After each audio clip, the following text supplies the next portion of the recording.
Good morning, students.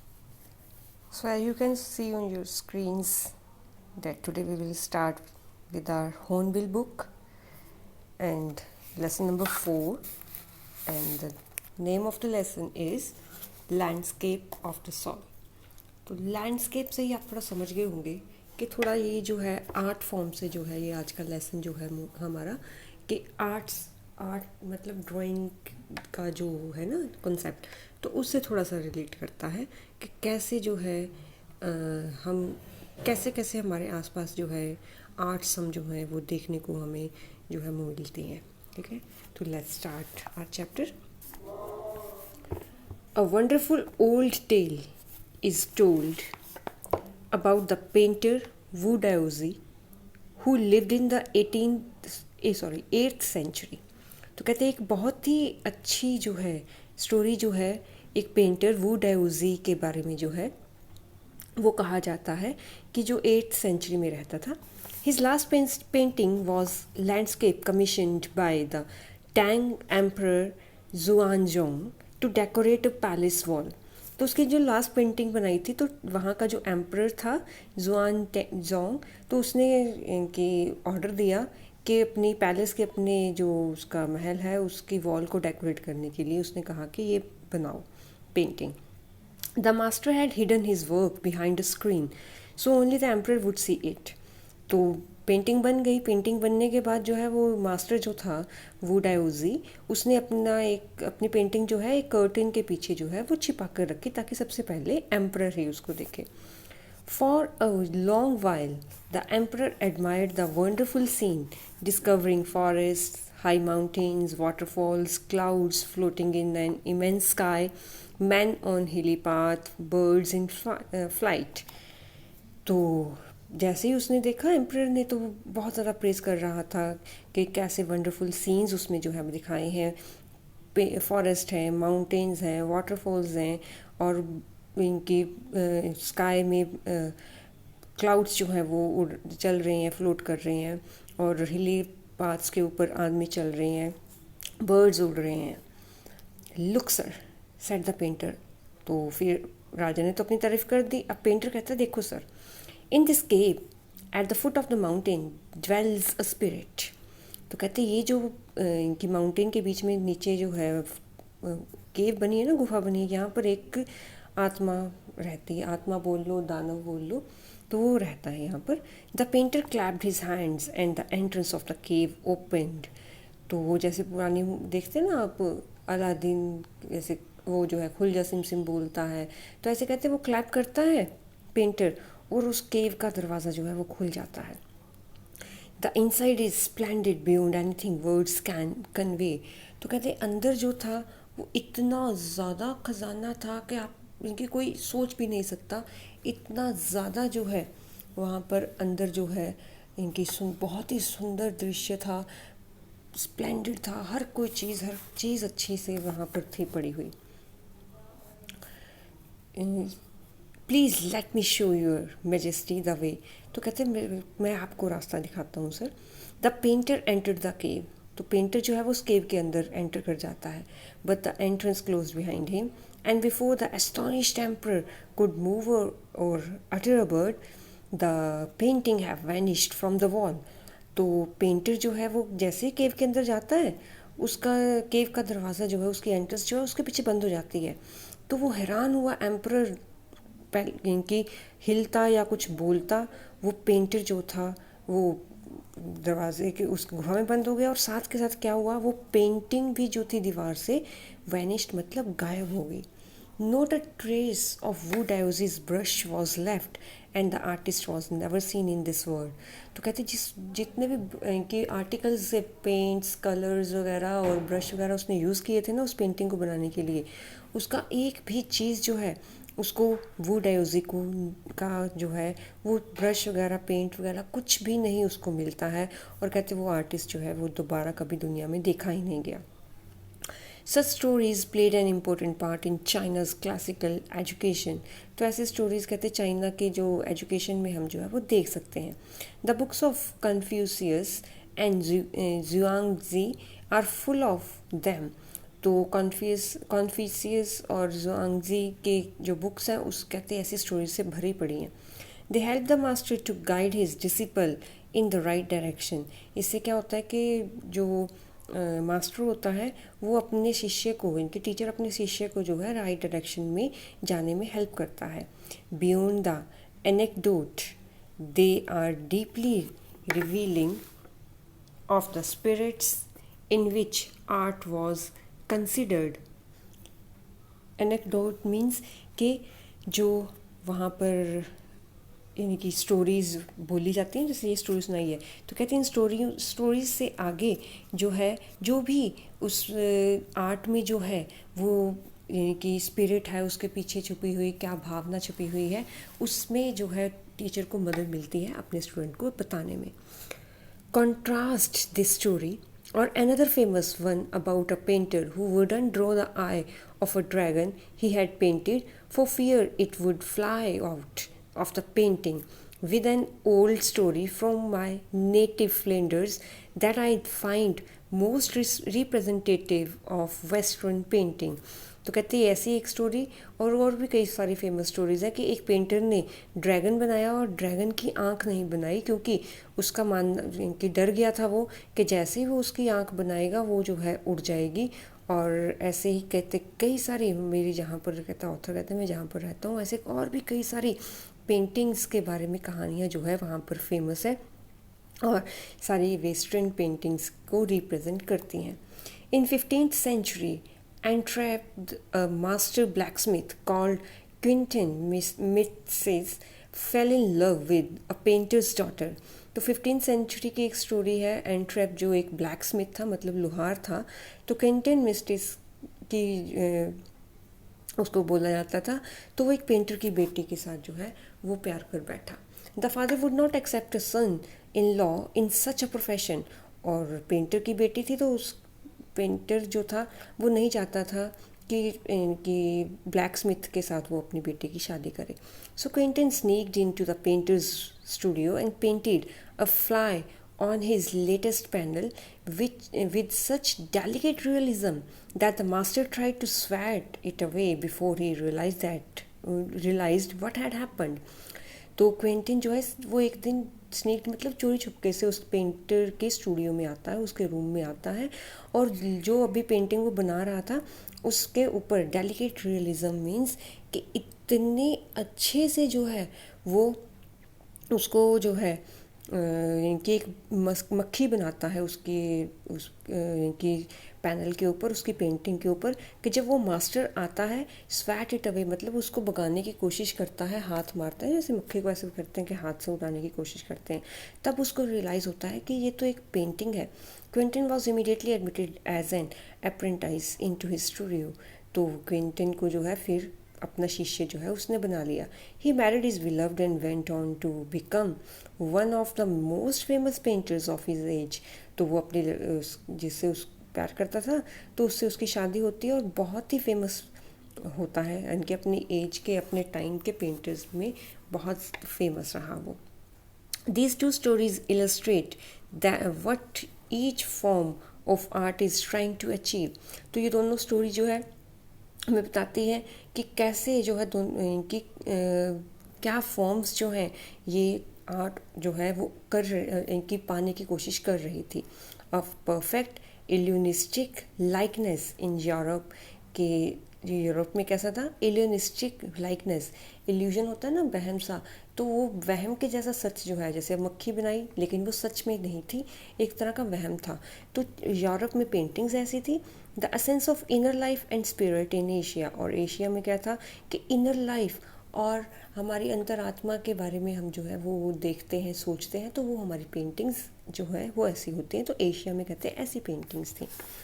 In the Chinese story, the emperor commissions a painting and appreciates its outer appearance. तो जो first story पढ़ी कि Chinese story थी वो, तो उसमें एम्परर जो है वो ऑर्डर करता है पेंटिंग का और वो अप्रिशिएट भी करता है जो उसको बाहर से दिखाई दे रहा है.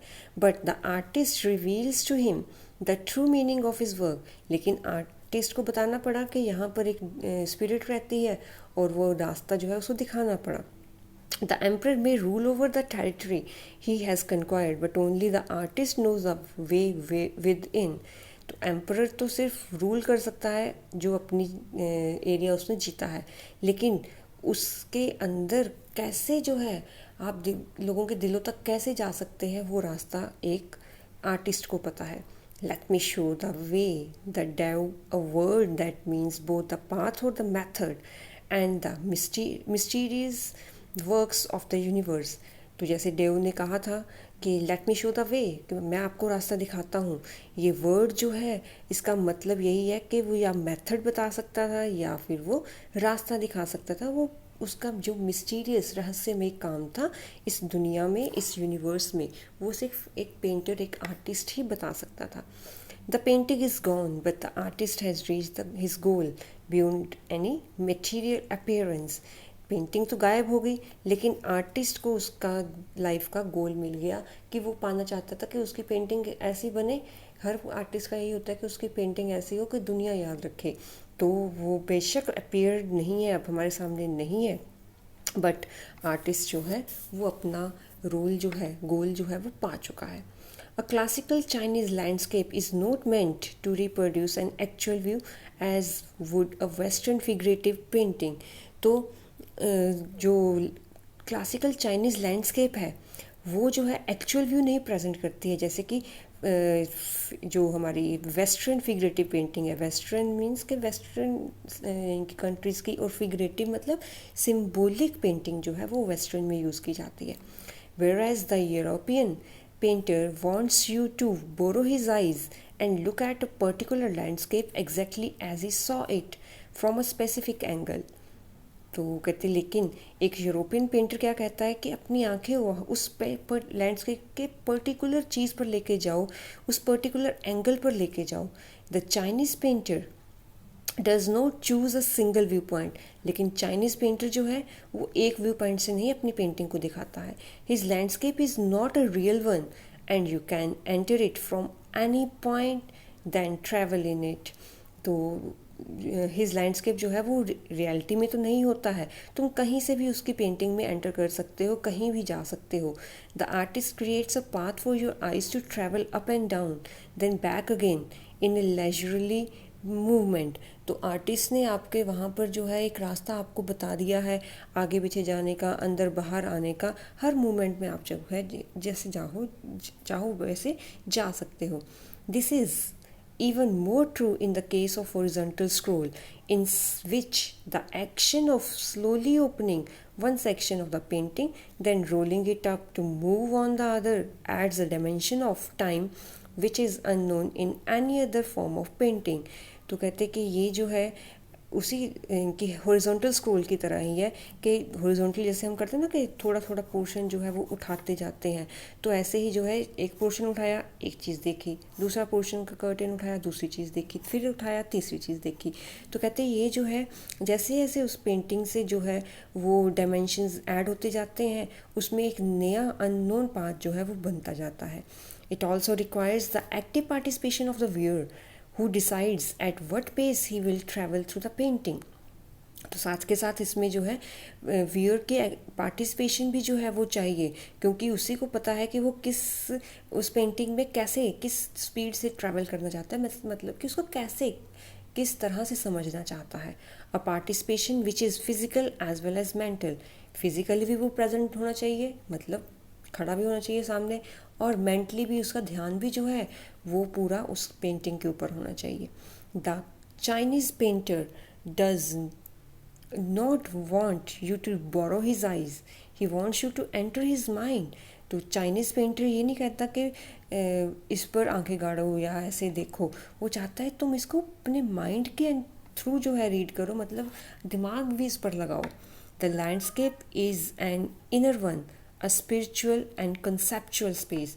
तो लैंडस्केप जो है वो एक तरह का इंटरनल है, और स्पिरिचुअल मीन्स भगवान से मिलने वाला है, और साथ के साथ कंसेप्चुअल है. कंसेप्चुअल मतलब कि थिंक करने वाला, वैचारिक, मतलब सोचने पर, मतलब कि ये जो है आप सोचो कि एक्चुअल में ये है क्या चीज़ है.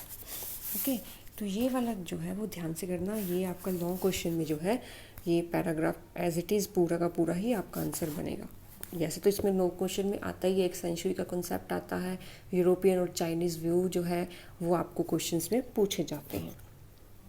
Okay, so this concept is expressed in as century, literally mountain water, which used together represent the world landscape।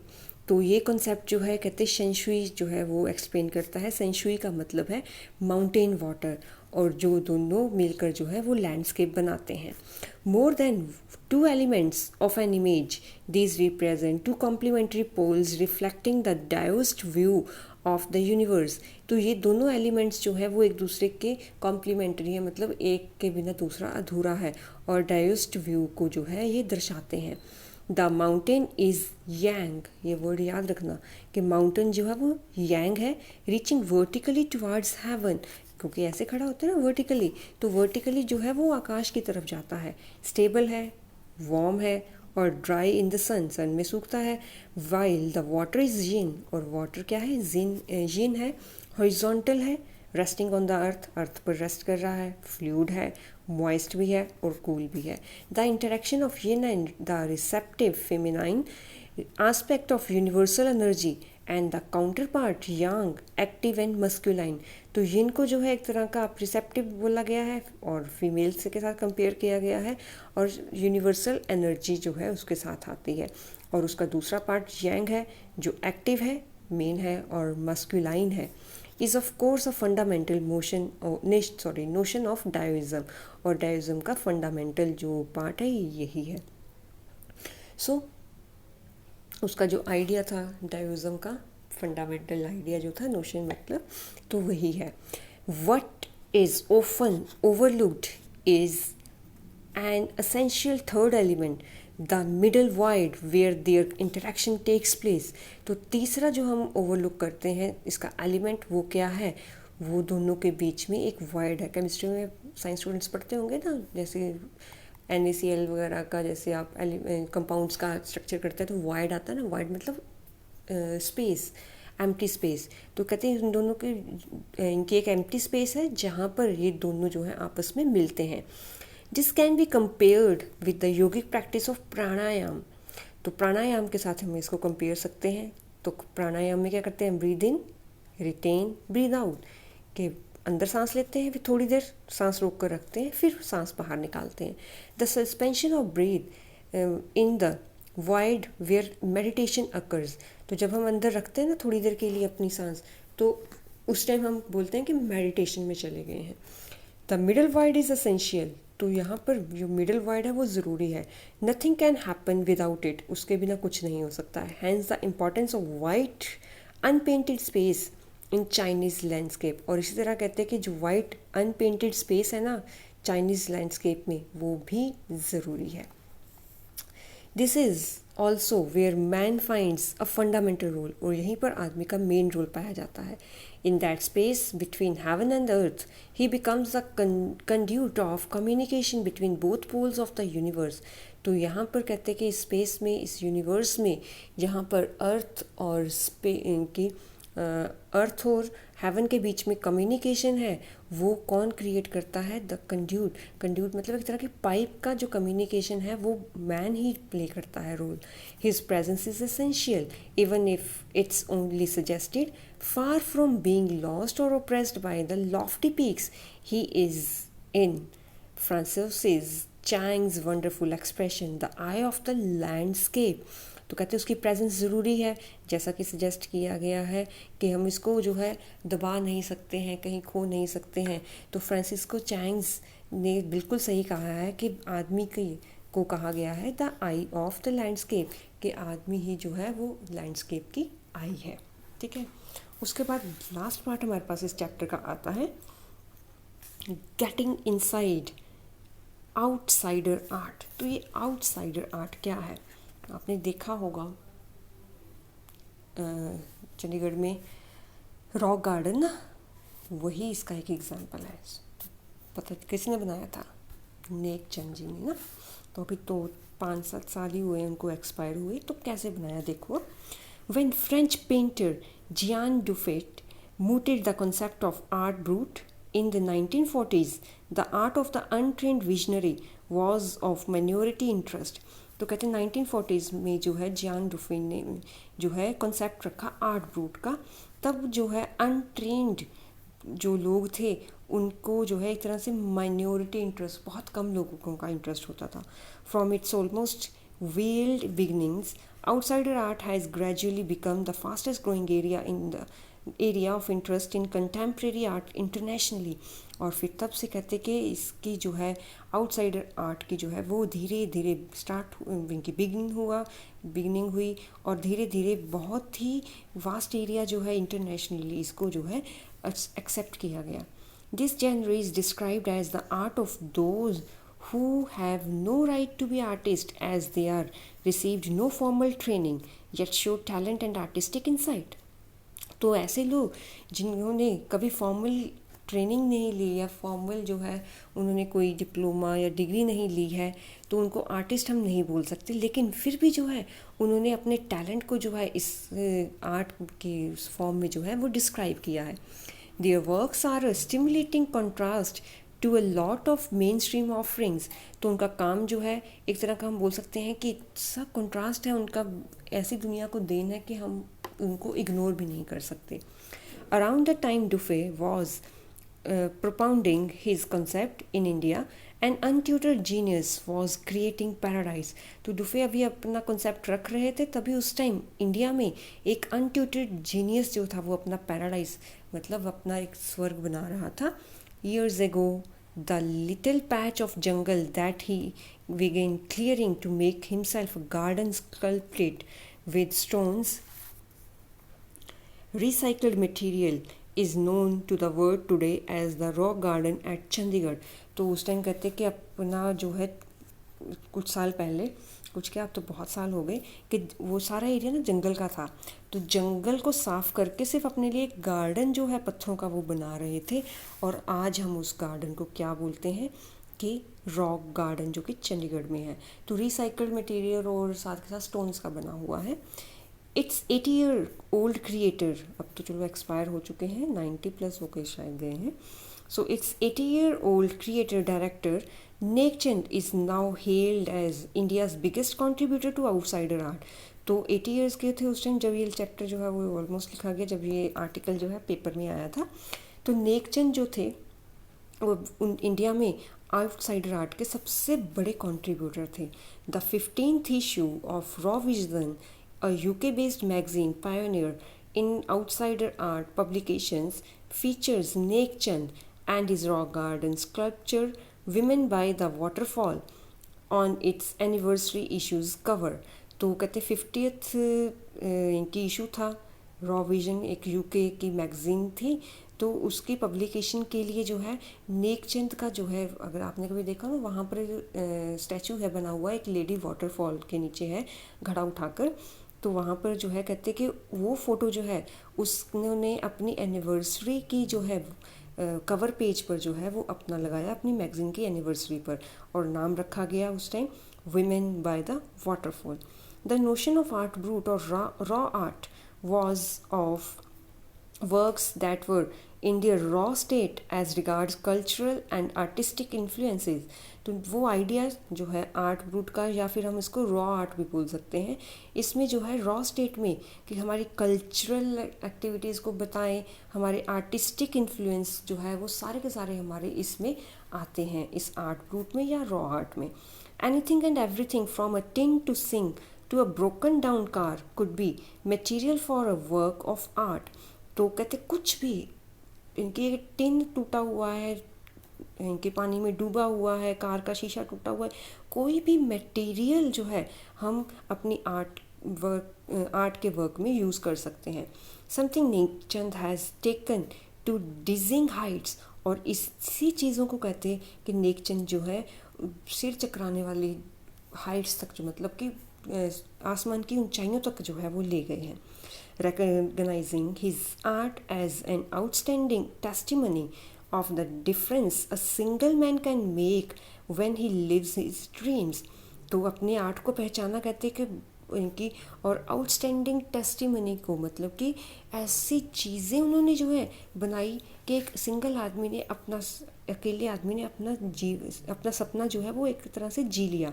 The Swiss commission for UNESCO will be honouring him by way of a European expositions of his work. तो UNESCO की जो Swiss commission थी उन्होंने उनको जो है एक तरह का ऑनर दिया, उनको जो है एक तरह से उन्होंने बुलाकर काफ़ी ज़्यादा उनको एक तरह से बोल सकते हैं कि प्राइज़ वगैरह जैसे ना वो सब कुछ ऐसे किया. तो कहते हैं कि वो जो है एक तरह का बहुत ही बड़ा ऑनर था उनके लिए. The 5 month interactive show रियाल्म of Nek Chand beginning October will be held at leading museums in Switzerland, Belgium, France and Italy. तो कहते कि रियाम ऑफ नेकचंद का जो है 5 month का जो है एक इंटरेक्टिव शो रखा गया और उसका नाम था रियाल्म ऑफ नेकचंद. तो अक्टूबर में जो है वो कहते उस टाइम स्टार्ट हो चुका था उस टाइम, और 5 महीने चला. कहाँ स्विट्ज़रलैंड, बेल्जियम, फ्रांस और इटली में. The biggest reward is walking through the garden and seeing people enjoy my creation, Nek Chand says.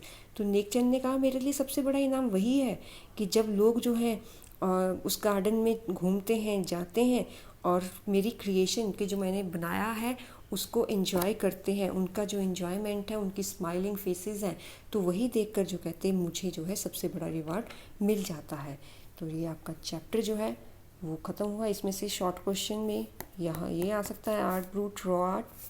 Long question में सेंचुरी, शॉर्ट में भी आ जाता है, लॉन्ग में भी आ जाता है, चाइनीज़ व्यू और यूरोपियन व्यू ऑफ आर्ट्स. ठीक है ना. तो ये 3-4 कॉन्सेप्ट्स पढ़े और 3-4 कॉन्सेप्ट्स जो है ये आपके क्वेश्चंस में आ जाते हैं. एक तो आपको मिलेगा ही मिलेगा. ठीक है. तो उसे नेक्स्ट उसमें क्वेश्चंस करेंगे. Till then stay safe, stay home, take care of your health and your family and study hard. Bye bye.